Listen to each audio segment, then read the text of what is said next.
इनसे मिलिए। आज के इस प्रोग्राम में हम आपको मिलवाते हैं रंगमंच और फिल्म अभिनेत्री दीना पाठक से। भेंट कर रही हैं सविता बजाज। दीना बहन, अब आपकी इजाजत हो तो प्रोग्राम की शुरुआत की जाए। जरूर। शुक्रिया।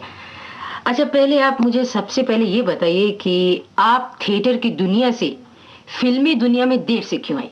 क्योंकि फिल्मों में अक्सर आप बड़ी उम्र के किरदार निभाती हैं, जैसे माँ, मौसी वगैरह। जवानी में क्या कभी तमन्ना ना थी कि आप फिल्मों में काम करें? मैं कला सृष्टि में प्रवेश करती हूँ, ऐसा मैं मानती रहती थी। मैं समझती थी कि संगीत, नृत्य, सिनेमा, नाटक, साहित्य, चित्रकला, ये सब अंग हैं अभिव्यक्ति के, और वो कि जो मन में उछलती हुई अभिव्यक्ति है वो इन सब माध्यमों के द्वारा प्रदर्शित होती है। तो मैंने तो हमेशा ऐसे ही सोचा कि मैं हर प्रकार से इसमें इस रंगीन क्षेत्र में पूरी मस्त हो जाऊं। मैंने शुरुआत ही की थी संगीत से, नृत्य से। मैं शांतिवर्धन की central troupe, Indian People's Theatre की जो मध्य केंद्रीय संस्था थी, उसमें मैं नृत्य करती थी। उस वक्त मुझे कहा भी गया बहुत वक्त कि आप फिल्म में आओ, फिल्म में करो काम। और मुझे लगता है कि मेरे मित्र अब्बास साहब तो मुझसे बहुत नाराज भी है, क्योंकि धरती के लाल जो फिल्म बनी थी उसमें तो उन्होंने बहुत ही आग्रह पूर्वक कहा था कि ये पात्र तो तुम्ही ने करना है जी। मगर एक बात होती थी, उस वक्त हम आदर्श के जोर पर ये सब क्षेत्रों में हमारा काम आगे बढ़ा रहे थे। तो मुझे लगता था कि जब हमें नृत्य की दृष्टि से या स्टेज के ऊपर रंगमंच की दृष्टि से काम करना ज़रूरी था, तो वो आवश्यक हो जाता था। हम उस वक्त फिल्म के आकर्षण को बिल्कुल दूर कर सकते थे, क्योंकि आदर्श आगे था, देश के लिए कुछ करना था।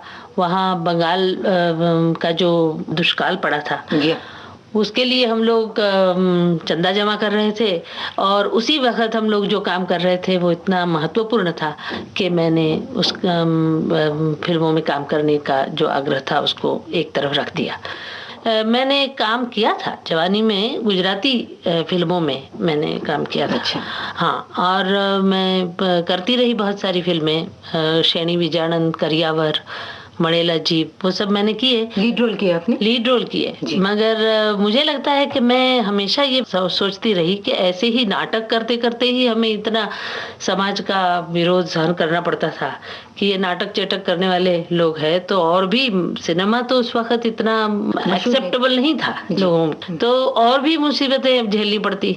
तो शायद उस वजह से भी हो कि हम लोग ज्यादातर नाटक में ही मस्त रहे और सिनेमा की ओर नहीं ढले। और खास तौर पे हिंदी सिनेमा जो ऐसे बहुत व्यापार की तरह से चल रहा था, तो हम लोग समझे कि उसमें हमने जाना जरूरी नहीं था। मगर मैं समझती हूँ कि ये अपरिपक्वता भी थी एक प्रकार की। आस्ते आस्ते करते हुए ऐसे ख्याल आया कि ये दोनों माध्यम तो बहुत नजदीकी माध्यम है। ये दोनों माध्यम ऐसे हैं कि जो दोनों एक दूसरे के पूरक माध्यम हैं, वो हमेशा एक साथ ही रहेंगे और कलाकार को आकर्षित करते ही रहेंगे। खैर, अब तो आप फिल्मों में आई गई हैं, थिएटर से आ गई हूँ। तो अब आप फिल्मों में बिजी होने के बावजूद हाँ, थिएटर में कैसे एडजस्ट करती हैं? अब ये बहुत आसान हो जाता यदि हमारे पास इतना ही बहुत मंजा हुआ रंगमंच होता जितना कि आज हमारे पास सिनेमा का क्षेत्र है। यहाँ काम करने के लिए हमें प्रायोगिक रंगभूमि का काम करना पड़ता है, जहाँ के बिना पैसे के, बिना शुल्क के बहुत काम निपटाना पड़ता है। तो उधर काम और समय बहुत ज्यादा देना पड़ता है, जिसको कहते हैं सेल्फ इन्वॉल्वमेंट बहुत ही देना पड़ती है जी। तो मैं समझती थी कि बहुत आसानी से हम लोग ये दोनों काम साथ कर सकते हैं और करेंगे। फिलहाल आप इप्टा के लिए प्लेस इप्टा के लिए करती हूँ। डायरेक्ट भी करती हैं? नहीं, इप्टा के लिए अभी तो नहीं, मतलब गुजराती माध्यम में मैं ज्यादा काम करती हूँ, हिंदी में तो मैं कम ही काम करती हूँ। मगर गुजराती जो नाटक करने हैं, मुझे जो करने हैं नाटक, वो इतने प्रायोगिक है कि हमारी गुजराती रंगभूमि व्यावसायिक बहुत बन गई है, तो उसके सामने करंट के सामने तैर के काम करने की जरूरत है वहाँ फिर से, और वहाँ पायोनियरिंग काम करने की जरूरत है। और वो काम मैंने सालों साल किया है और अभी भी करूंगी, करती रहूंगी, मगर थकान सी हो जाती है। फिर वो जो थकान होती है उसमें से ऐसे लगता है कि आसान काम कर लो, ये सिनेमा का काम अभी आसान है। अच्छा। तो वो करने की इच्छा जरूर हो जाती है और फिर मन असंतुष्ट रहता है, क्योंकि वो जो रंगमंच की प्रतिभा है, वो जो रंगमंच का आकर्षण है, वो बहुत बड़ा है, वो कभी छूट नहीं सकता, तो वो हमेशा खींचता रहता है। तो नाटक हम अभी तो करते रहते हैं ऐसे, मगर सच्चा किस्म का जो नाटक है वो मेरा ख्याल है कि बहुत अच्छे लेखक आगे आने से होगा। और मैं उस शोध में हूँ और मैं ऐसे ग्रुप की शोध में हूँ कि जो मुझे अच्छे लगते हैं वैसे नाटक करने को राजी हो जाए गुजराती में। जी दीना बहन, अभी आपने जो जिक्र किया असंतुष्टि की बात, फिल्मों में जो आपको मिलती है और संतुष्टि मिलती है आपको थिएटर में, यानी कि आप जब फिल्म करने के बाद थिएटर में आती हैं तो इनर सेटिस्फेक्शन क्या आपको मिलती है थिएटर में, जबकि आप थकावट के बाद आती हैं? मुझे सिनेमा में असंतुष्टि नहीं लगती। असंतुष्टि अभिनय की दृष्टि से मुझे न सिनेमा में लगी है न रंगमंच में। रंगमंच में मुझे ज्यादा मजा आता है, क्योंकि 2 घंटे में एक किरदार का प्रदर्शन करना और उसकी जो भावना की इंटेंसिटी है, तीव्रता है, वो सब 1-2 घंटे में ही निभाना, वो बहुत मजेदार बात है। प्रेक्षकों का एकदम नजदीक होना, हमारे के ऊपर जो असर होता है वो वहीं के वहीं हमने अनुभव करना, वो एक बहुत बड़ी मजेदार बात है नाटक की, वो मुझे अच्छी लगती है। मगर फिल्म के अंदर का जो अभिनय का काम है उसमें भी संतोष है, यदि अच्छी कैरेक्टर हो, पात्र अच्छा हो, दिग्दर्शक अच्छा हो, लेखक ने और दिग्दर्शक ने दोनों ने प्रेम पूर्वक ध्यान से उस पात्र को देखा हो और उसको निभाने की कोशिश की हो, तो फिर वो जो अदाकार है उसको भी बहुत मजा आता है। कलाकार को तब काम करने का मजा आता है जब, क्योंकि ये माध्यम है दिग्दर्शकों का माध्यम ज्यादातर, और उनका ध्यान हमारे किरदार पर ठीक से टिका हो, तो फिर उस काम में भी मजा आता है। जैसे मौसम में मुझे बहुत मजा आया था वो पात्र करने में, जो हालांकि बहुत ही छोटा सा पात्र था जी, मगर बहुत समझ के अंदर उतर जाने का मौका मिला था, तो वो होता है। मगर रंगमंच में ज्यादा आनंद आता है, ये कह सकती हूँ, पर इसमें असंतुष्टि ही है ऐसा मैं नहीं कहूँ। अब जबकि थिएटर का हर शख्स फिल्मों में आने की तमन्ना रखता है, तो आपके ख्याल से क्या ऐसा मुमकिन है? क्योंकि जरूरी नहीं कि सब थिएटर वाले बढ़िया एक्टर बने फिल्मों में, वो अच्छा अभिनय करें। नहीं सविता जी, आप ये तो जानेंगी क्या, हम सब एक्टिंग करना चाहते हैं। आपने भी यही सोचा, मैंने भी यही सोचा था। हम जब दाखिल हुए तो हम दोनों ने एक्टिंग ही करना सोचा था, क्योंकि एक्टर होना वो बड़ा एक सहज ऐसा उत्साह है और उसको निभाना आसान है।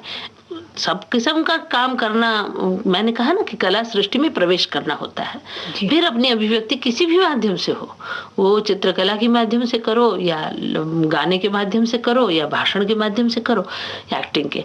मगर एक्टिंग एक ग्लैमराइज्ड किस्म का वो तो है ही, क्षेत्र है, अंग है उस माध्यम का, तो लोगों का जो नवयुवक होते हैं उनका ध्यान उसी पे खींचता है, वो बहुत स्वाभाविक है। मगर ऐसा ही होना चाहिए ऐसा मैं नहीं कहती। क्षेत्र ही आज ऐसे हो गए हैं कि जहाँ व्यापार के सिवाय कुछ भी नहीं सोचा जाता, फिर एक रैट रेस हो जाती है, और रैट रेस में कोई शांति से बहुत आर्टिस्टिक चीजें नहीं सोच पाता। फिर वो होता है कि चलो मैं कहाँ इसमें घुस जा सकता हूँ, मैं कहाँ फिट होता हूँ, वहीं घुस जाओ। फिर वो ज्यादा से ज्यादा आसान तरीका ढूंढता है। तो इसकी वजह से आज यंगस्टर्स जो हैं वो सिर्फ एक्टिंग की तरफ जाते हैं। मगर मुझे लगता है कि इंस्टीट्यूट में जो ये जनरल कोर्स किया है वो बहुत अच्छा किया, ताकि इस वजह से लोगों को ये क्षेत्र के शास्त्र का, टेक्निक का महत्व ख्याल में आया। कि इस दृष्टि से देखना है, रिकॉर्डिस्ट हो या कैमरामैन हो या कॉस्ट्यूम डिजाइनर हो या वो सब जो अंग है वो कितने महत्व के अंग है, वो अब लोग समझ रहे हैं और वो बहुत अच्छा हुआ है। अच्छी फिल्में होंगी तो ये सब होगा।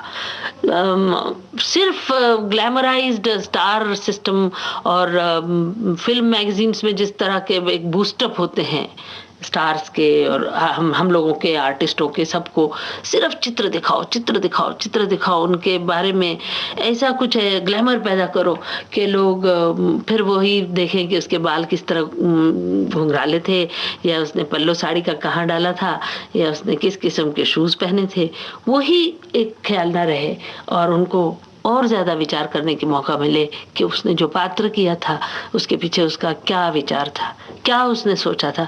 ये सब जब एक्टिंग के बारे में सोच रहा होगा तब एक्टर को भी सोचना पड़ेगा कि मैं सच्चा अच्छा एक्टर हो सकता हूँ या नहीं हो सकता हूँ। सही बात कही आपने। अब आपने जब एक्टर्स के बारे में बात कर ही दी है तो मैं आपसे आखिरी सवाल पूछूंगी, वो ये कि आर्टिस्ट का देश के प्रति क्या कर्तव्य होता है?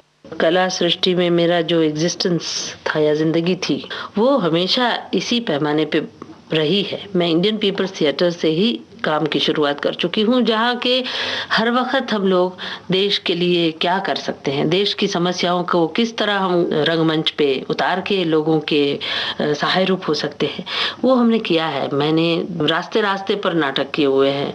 हम लोगों ने बंगाल दुष्काल पड़ा तब बहुत सारे पैसे जमा करने के लिए हमने सारे हिंदुस्तान का दौरा किया हुआ है और वो इस तरीके का दौरा कि आज आप सोच भी नहीं सकते कि कितनी कठिनाइयों से उस वक्त हम लोग कलाकार लोग दौरा करते थे। आज तो बहुत सारी सहूलतें इन ट्रूप्स को मिलती है, जो ट्रूप्स इधर उधर घूमती हैं और प्लेन से जाती हैं, प्लेन से आती हैं। हम लोग तो धूल खाते हुए खुले खटारों में बैठे हुए और बिल्कुल खाना न मिले पीना न मिले तभी भी एक गांव में एक नाटक किया, रातों रात दूसरे गांव शिफ्ट हुए, दूसरे गांव में कितने शोज किए, फिर आगे बढ़े। इस तरह करते हुए हम सालों तक ऐसा काम करते रहे। तो मेरे लिए तो मैं समझती हूँ कि कला का कार्य ही वो है कि लोक शिक्षण देना, कला का कार्य ही वो है कि लोगों की उन्नति के लिए उनको सजग करना।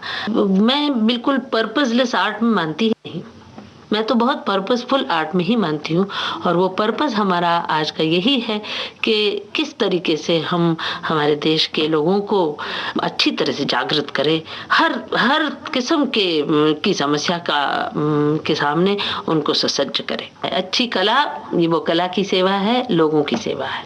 अच्छा दीना बहन, इसके साथ ही मैं आपसे इजाजत चाहूंगी। नमस्कार। नमस्ते। इनसे मिलिए। आज के इस कार्यक्रम में आपने रंगमंच और फिल्म अभिनेत्री दीना पाठक से एक भेंट वार्ता सुनी। भेंट कर रही थी सविता बजाज। इनसे मिलिए।